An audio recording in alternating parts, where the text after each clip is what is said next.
अगर बात किया जाए अमीर आदमी का, तो अमीर आदमी इतना अमीर इसीलिए होता है क्योंकि उसका पैसिव इनकम बहुत ज्यादा स्ट्रांग होता है। मतलब उनका डिफरेंट डिफरेंट सोर्स रहता है। एक्टिव इनकम यानी कि उनका बिजनेस इनकम, यानी कि अर्नड इनकम। ठीक है, मतलब अगर काम करेंगे तो ही पैसा आएगा। लेकिन पैसिव इनकम वो इनकम होता है जिसमें आपको कोई काम नहीं करना होता, आपने कहीं पे इन्वेस्ट किया और वहां से आपको पैसा ऑटोमेटिक आ रहा है। ठीक है, आप लोग भी इस तरह कर सकते हो। अगर कोई भी अमीर आदमी को आप देखोगे तो उसका जो पैसिव इनकम है वो काफी ज्यादा स्ट्रांग होता है।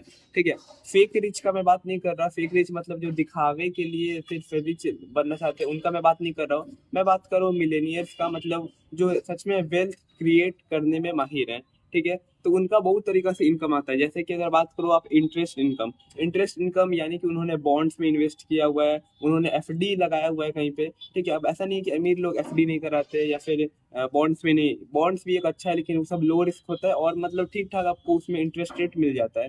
ठीक है, साथ साथ एफडी हो गया, आरडी हो गया, बॉन्ड्स हो गया, गवर्नमेंट सिक्योरिटीज, बहुत सारी चीज हो गई। ट्रेजरी बिल्स भी आती है उसमें, और ये बहुत सारी चीज। ठीक है, अब बात करते हैं कैपिटल गेन्स। देखिए, कैपिटल गेन्स अगर आपने कोई भी कंपनी का स्टॉक खरीदा है और मतलब उसको लॉन्ग टर्म तक अगर आपने होल्ड करके उसमें पोजीशन बना के रखा है, तो फिर आपको उसमें long term capital gain gain देना होगा। ठीक है, 1 साल से ऊपर होता है तो लॉन्ग टर्म कैपिटल गेन आपको देना होता है, और अगर उससे कम तो आपको शॉर्ट टर्म कैपिटल गेन। बहुत लोग प्रेफर करते हैं कि शॉर्ट टर्म कैपिटल गेन दे के जल्दी निकल जाओ बाहर और उसके बाद फिर कम डिप पे खरीद लो और फिर हाई पे बेच दो। ठीक है, तो ये सब तरीका इस पे ऑलरेडी मैंने वीडियो बनाया हुआ है, मैं और ही बनाऊंगा।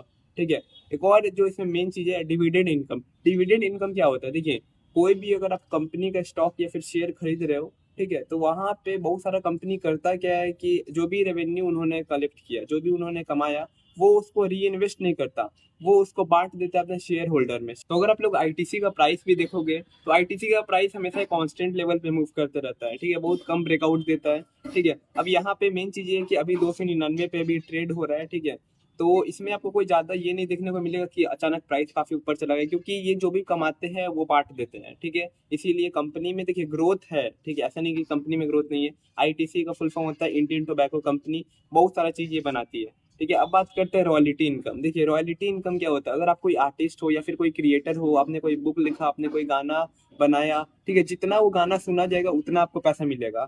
ठीक है, क्योंकि बहुत लोग चाहते हैं कि रॉयल्टी इनकम, क्यों बहुत लोग कमाते हैं, यूट्यूब से कमाते हैं, फिर से कोई आर्टिस्ट है जैसे गाना लिख दिए, कोई बुक लिख दिए, कोई बुक खरीदा उनका तो उनको पैसा मिल गया।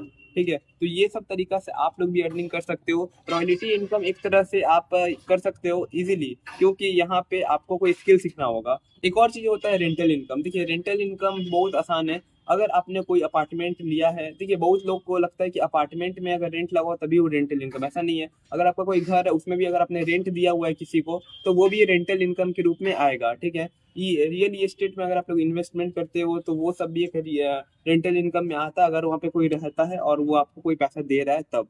ठीक है, तो अगर वीडियो पसंद आया तो वीडियो को लाइक कीजिए। इसमें से कम, अब मैं ये नहीं बोल रहा हूँ कि हर मिलियनियर का ही पूरा सातों का सातों चीज रहता है, ऐसा नहीं है। उसका कम से कम 2 से 3 कॉम्बिनेशन में रहता है। ठीक है, आप भी अगर 2 से 3 कॉम्बिनेशन में कर लेते हो तो आप लोग का भी एक अच्छा पैसिव इनकम जनरेट हो जाएगा।